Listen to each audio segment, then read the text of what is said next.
Hello and welcome to another episode of Off the Ruck, your weekly rugby breakdown with me, John Ferguson, and today it is a collaboration with the Scrumbag boys, and we're joined by Lachie. Lachie, Mr. Gray, how are we feeling on the eve of our first Wallabies and Lions test match? Oh, Fergo, great to be back on and great to be here in Brisbane. I am the lucky man who's on site at the moment. I was getting around the fan zone, the meet and greets yesterday. It is absolutely heaving. Caxton Street and the Caco opens at 10 a.m. tomorrow, and it's going to be chockers from there. So, first one in for first beer. Congratulations to you in advance. And I cannot wait for the next 24 hours or so. It's going to be an absolute belter. Yeah, no, absolutely. I mean, what I've been seeing on socials, at least, because I'm still down in Sydney, is just they've actually created an event feel and space, a physical space around the ground. So that's awesome. That's what you want to see. You want to see activation. You want to be able to see people, energy, music, brands being in and around wanting to be part of it, and that's exactly what it looks like is happening. So great festival feel, from what I can tell.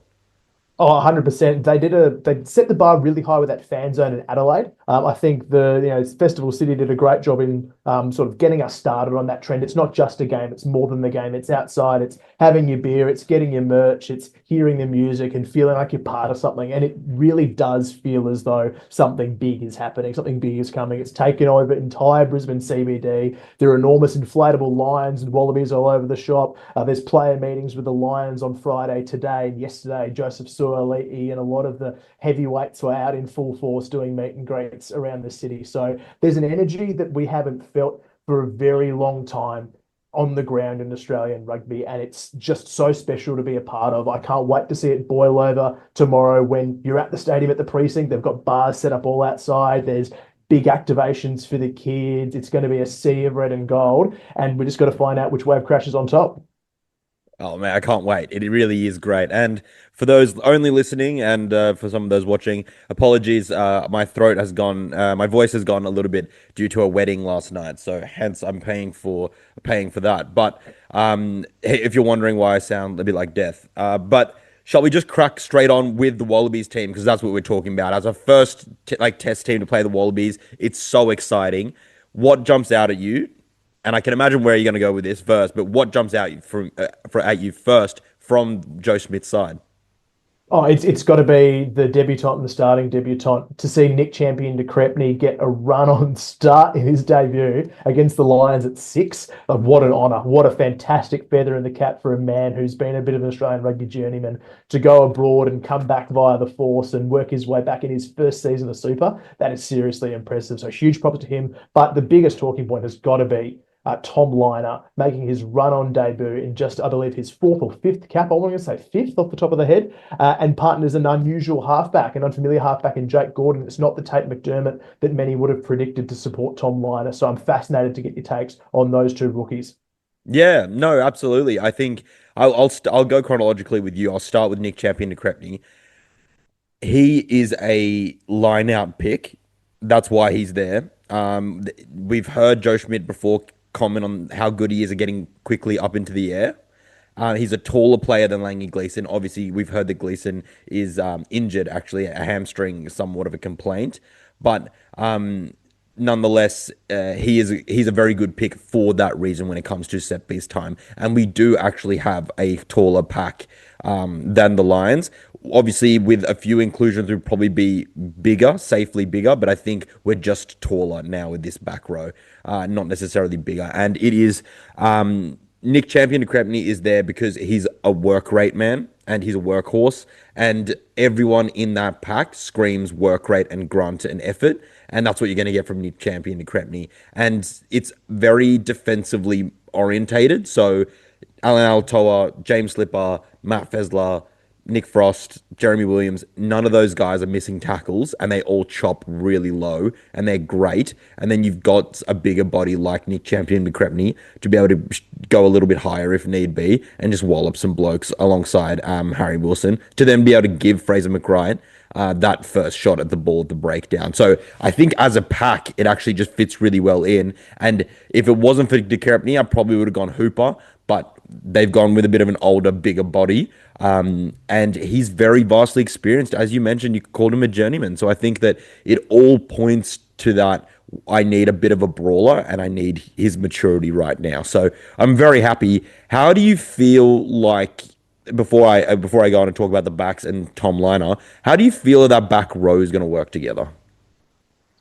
For me, it's aside, and maybe if you swapped in Hooper, I think we're both on a similar vein of thinking that that would have been the six there without Ballatini in play, and also without Skelton in the match day 23. They've gone the safe option with him. Mm. So I think it's a good fit. I like De Crepney's work rate. His defense is just second to none, in my opinion. And you mentioned a brawler, but we also just need a bit of a bastard in the middle there. The Wallabies need someone who can play the enforcer role, get in the scrap. We saw him do it very well against Pollock, very early on in that Force Lions game. That's what we want to see from champion De Crepney. He was described as a psycho by teammate Fraser Wright in the press conference on Thursday, and that's what we want to see. We want to see that on the field, a bit of fight there. And I like the balance off the bench as well in the forwards. You mentioned Workman, Mike, before. I think that's also the case for the Tom Robertsons, the Tom Hoopers, Billy Pollard, and certainly Carlo Tizzano. These are all players that can put in big minutes when required. And what a luxury to bring off Angus Bell as your replacement loose head. I mean, probably the foreman, the incumbent, bar that Fiji game, but to have Slipper's experience and then bring the explosiveness of one of our best carriers on, that is very, very exciting. No, absolutely. That's great that you mentioned the bench as well, because that's very accurate. It's true. They're all workmen. Again, I think that's what that pack is meant to do. They are meant to just work endlessly. And I think Joe Schmidt is hyper aware that this chat about the Wallabies being called unfitter than the Lions.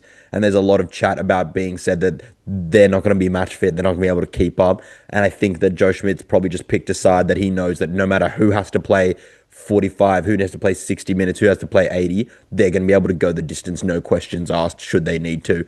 And then in the back line, Tom Liner, obviously the main talking point there, partnered with Jake Gordon, as you say, weird combo.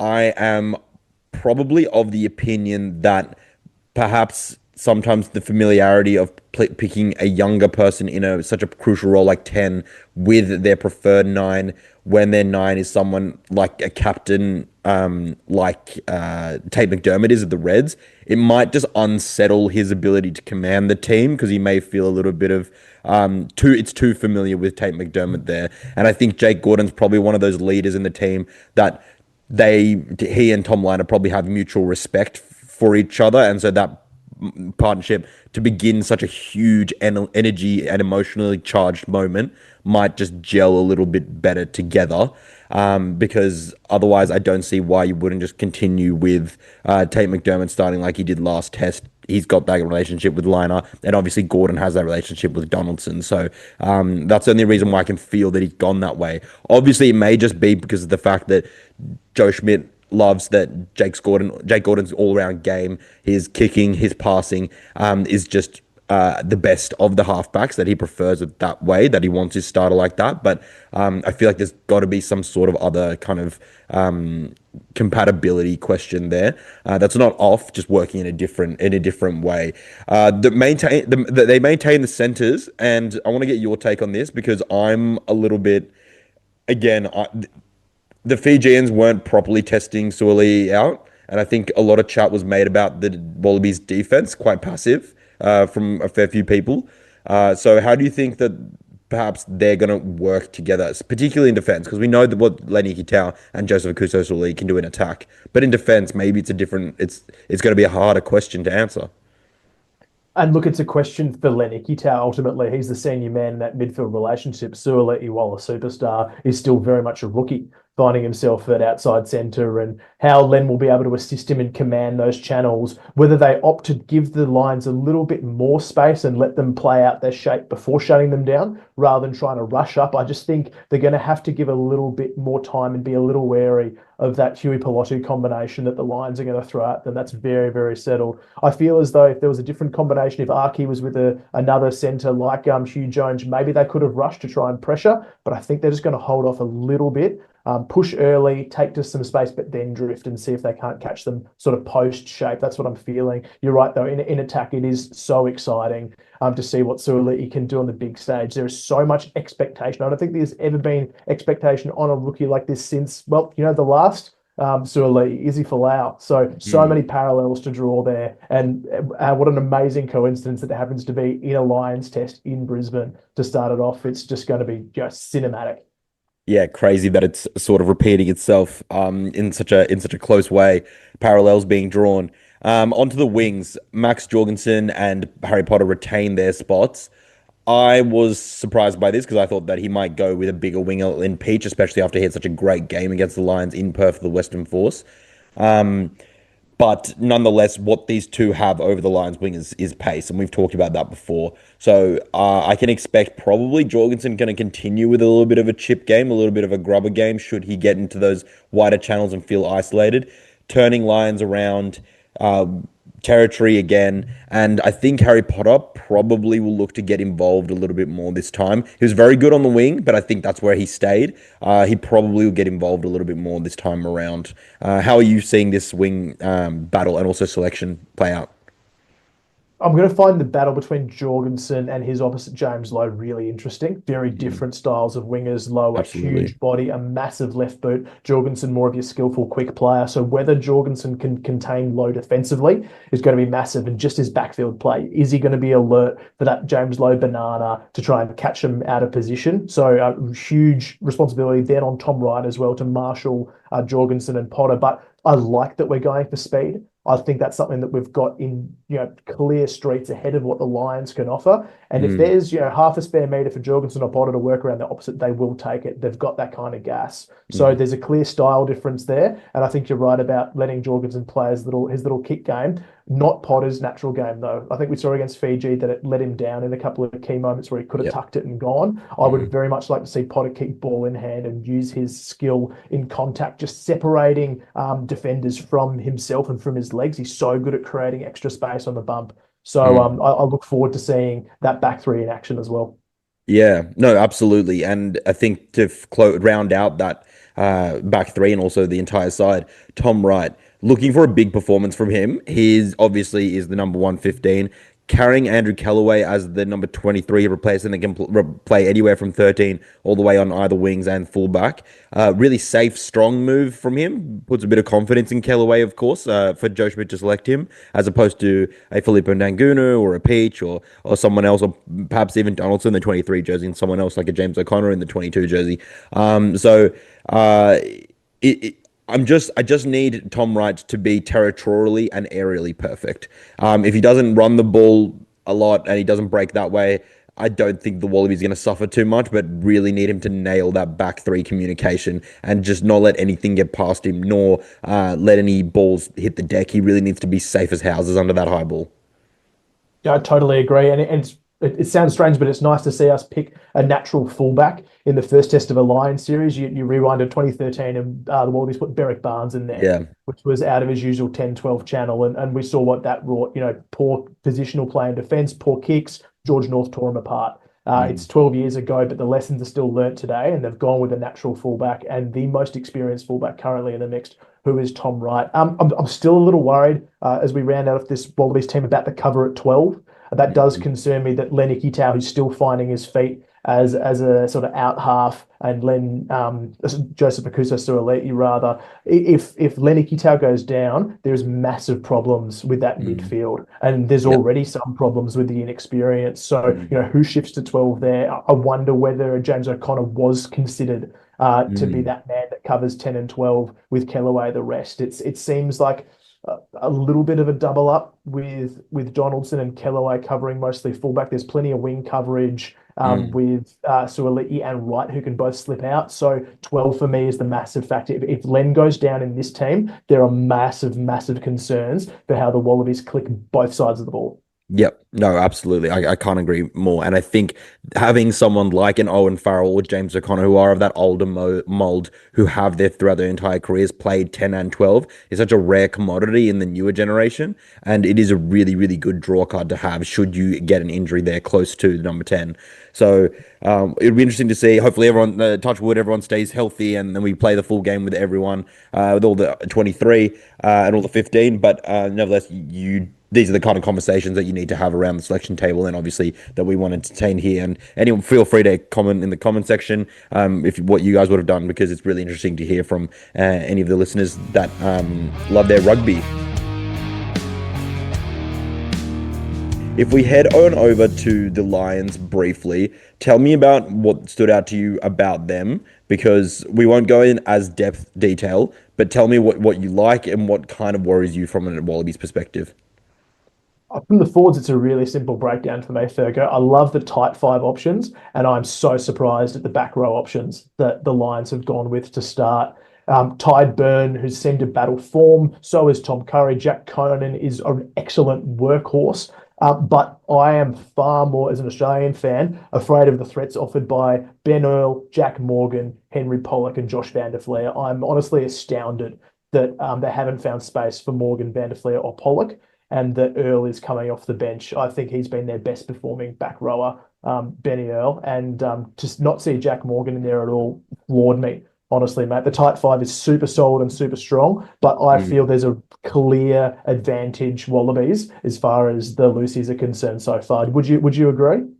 Yeah, no, absolutely. And the selection of Tyke Byrne, frankly, is purely just on credit in the bank. And the guy has been playing pretty averagely on tour and has had very little impact in an area where he's usually the best of the best, which is at the breakdown. Not necessarily pilfering, but just being an absolute menace and slowing the ball down. But he's really been called out of that breakdown battle so many times that now he's kind of looking at the ref like a little bit unsure. And that even that split second renders you of that initial ability to really impact the speed of ball. And, usually by that time, the ball's almost gone nowadays if you get a good ruck. So, really, really interesting selection there.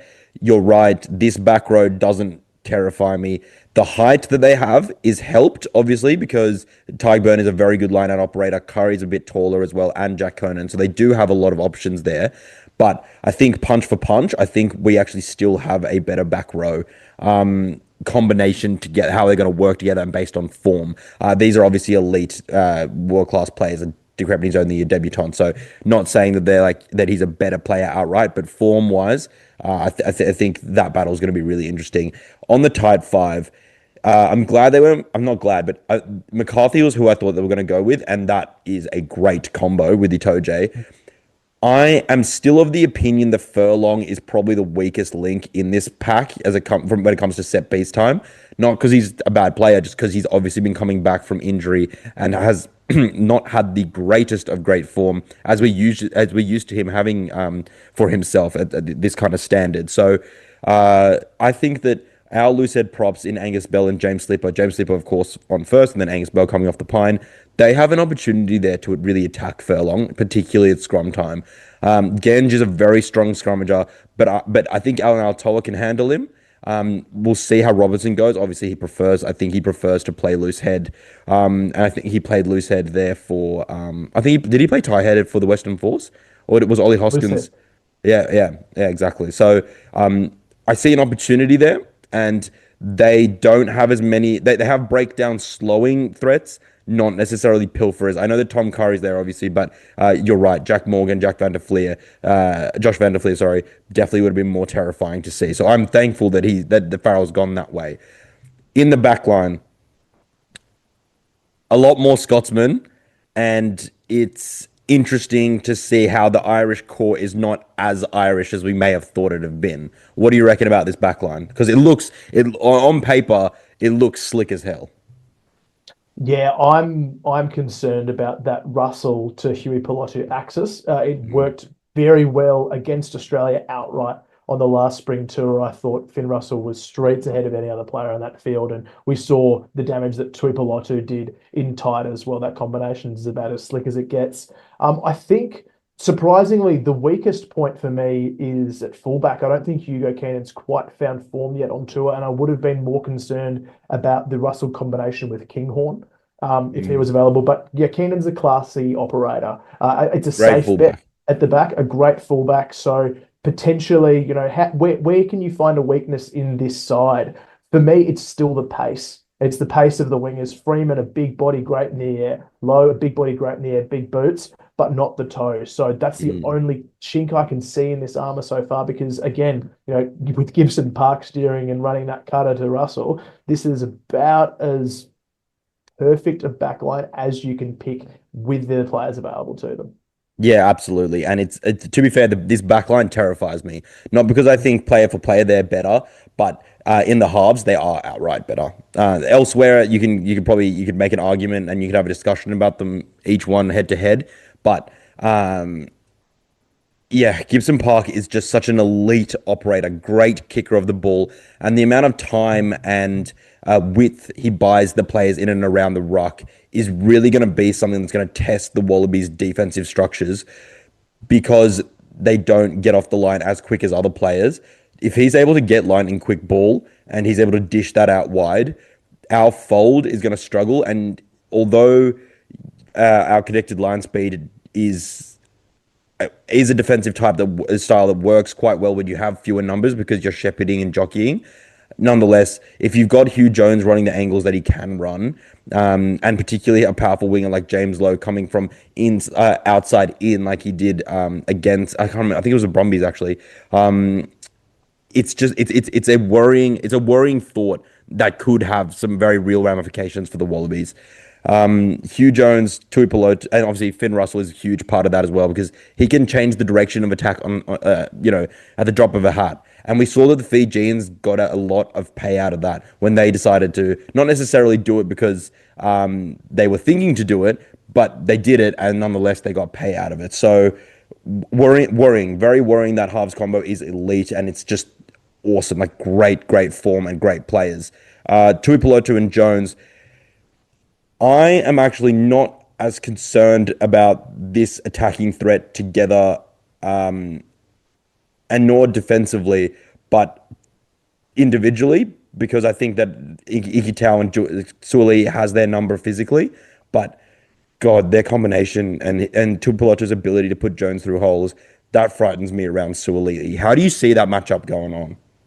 Oh, that they will test that link between Ikitau and Suoliti like there's no tomorrow. Expect Mm. so much traffic and so much shape thrown both inside and outside Suoliti's shoulders. They'll test in both sides. They're going to Mm. see how that combination's going in the middle, and they're going to see what let's expose you on the wing. You've got all that ground to cover as a 13. Can we test you? Can we test you on a flat ball? Can we test you on a face ball? If I was them, I would be targeting Suoliti to a T and really putting him to the test as a 13. In the same token, we've seen some of the hits that Surly can put on. He absolutely rattled Tuipulotu last time around. It's going to be super exciting to see that midfield combine again. But what I'm really excited from the Lions' perspective is how do you inject a Bundy Archie? Because he started slow, but he started to Mm. find form, and the balance of that Lions bench with Alex Mitchell, Marcus Smith, and Bundy Archie.